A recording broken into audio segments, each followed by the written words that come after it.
నమస్కారం. తెలుగు జ్యోతి ఛానల్కు స్వాగతం, సుస్వాగతం. ఈ ఛానల్లో తెలుగు బాట 6కు సంబంధించిన అన్ని పాఠ్యాంశాలను చేయడం జరిగింది. హాయ్ పిల్లలు, ఈరోజు మనము 86వ పేజీలో ఉన్న చదవండి ఆనందించండిలో పిచ్చుక నేర్పిన పాఠం అనే వ్యక్తిత్వ వికాస కథను చదువుదాం. యువకుడొకడు ఒక జ్ఞాని వద్దకు వెళ్ళాడు. అతడు జ్ఞానితో ఇలా అన్నాడు: అయ్యా, ఈ ఊళ్ళో నాకు పని దొరకలేదు. ఇక్కడ నాకు ఆదాయానికి మార్గం ఏదీ లేదు. కాబట్టి నేను సుదూరంలో ఉన్న పెద్ద నగరానికి వెళ్ళి ఉద్యోగం చేసుకుంటాను. అందు నిమిత్తం నేడే నేను మన ఊళ్ళో నుండి బయలుదేరుతున్నాను.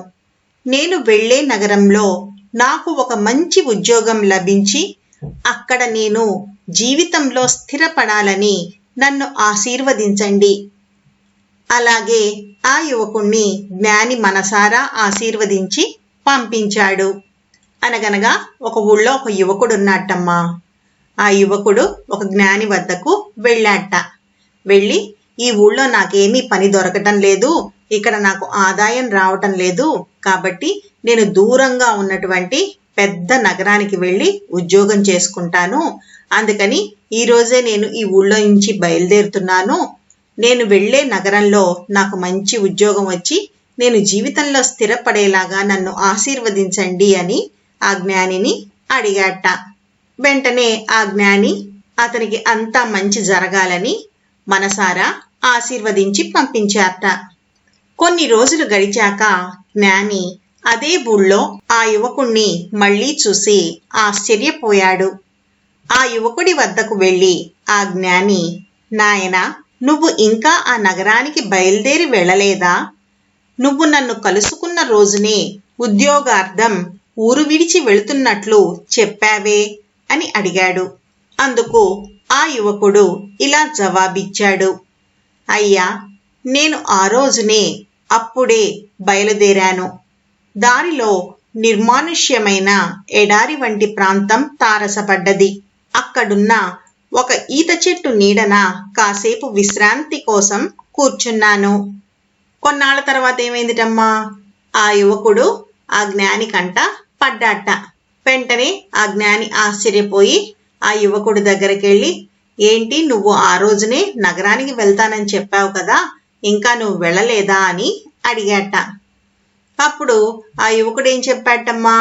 అయ్యా, నేను ఆ రోజే బయలుదేరి వెళ్ళాను. దారిలో నిర్మానుష్యమైన అంటే ఎవ్వరూ లేనటువంటి ఎడారి వంటి ప్రాంతం నాకు కనిపించింది. అక్కడున్న ఒక ఈత చెట్టు నీడన కాసేపు విశ్రాంతి తీసుకొని వెళ్దామని కూర్చున్నాను అని చెప్పాట. అక్కడ నేనొక దృశ్యం చూశాను.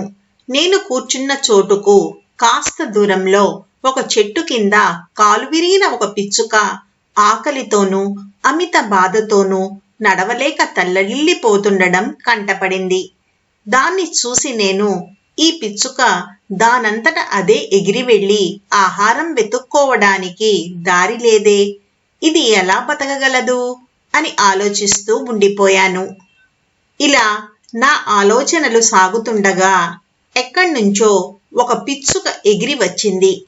అది తన నోటితో ఆహారం తెచ్చి కాలు విరిగిన పిచ్చుక నోట్లో పెట్టి తినిపించింది.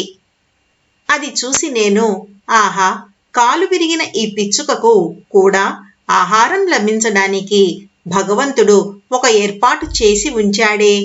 అలాంటప్పుడు మనిషినైన నేను జీవించడానికి భగవంతుడు నాకొక ఏర్పాటు చెయ్యకుండా ఉంటాడా అని అనుకొని పయనం రద్దు చేసుకొని మన ఊరికే తిరిగి వచ్చేశాను. అతను విశ్రాంతిగా ఆ ఈత చెట్టు దగ్గర కూర్చున్నప్పుడు ఒక దృశ్యం చూశాటమ్మా. అతను కూర్చున్నటువంటి చోటుకి కొంచెం దూరంలో ఒక చెట్టు కింద ఒక పిచ్చుక కాలు విరిగి ఆకలితో ఆ నొప్పితో పాపం బాధపడుతూ కనిపించిందిట.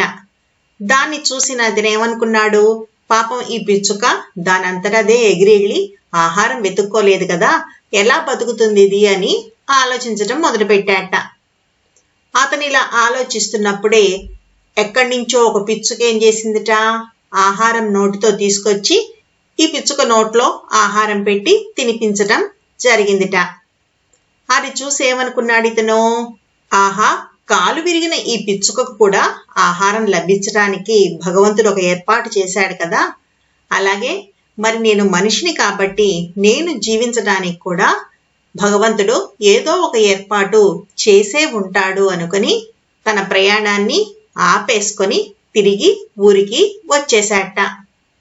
అంతా విన్న ఆ జ్ఞాని, నాయనా, నువ్వు ఎందుకు ఆ కాలు విరిగిన పిచ్చుకలా ఉండాలని ఆశిస్తున్నావు? తన శ్రమతో తన ఆహారాన్ని సముపార్జించుకొని మరో పిచ్చుకకు కూడా ఆహారం తీసుకువచ్చిన ఔదార్యం గల ఆ రెండో పిచ్చుకగా ఉండాలని నువ్వెందుకు ఆశించడం లేదు అని ప్రశ్నించాడు. ఆ యువకుడు చెప్పినటువంటి మాటలన్నీ విన్నటువంటి ఆ జ్ఞాని ఏమన్నాడమ్మా, నాయనా, నువ్వు ఎందుకని ఆ కాలు విరిగిన పిచ్చుకలాగా ఉండాలని అనుకుంటున్నావు? తను శ్రమపడి తన ఆహారాన్ని తను సంపాదించుకుంది. అలా సంపాదించుకోవడంతో పాటు ఇంకొక పిచ్చుకగా కూడా ఆహారాన్ని సంపాదించి తీసుకొచ్చి ఇచ్చింది.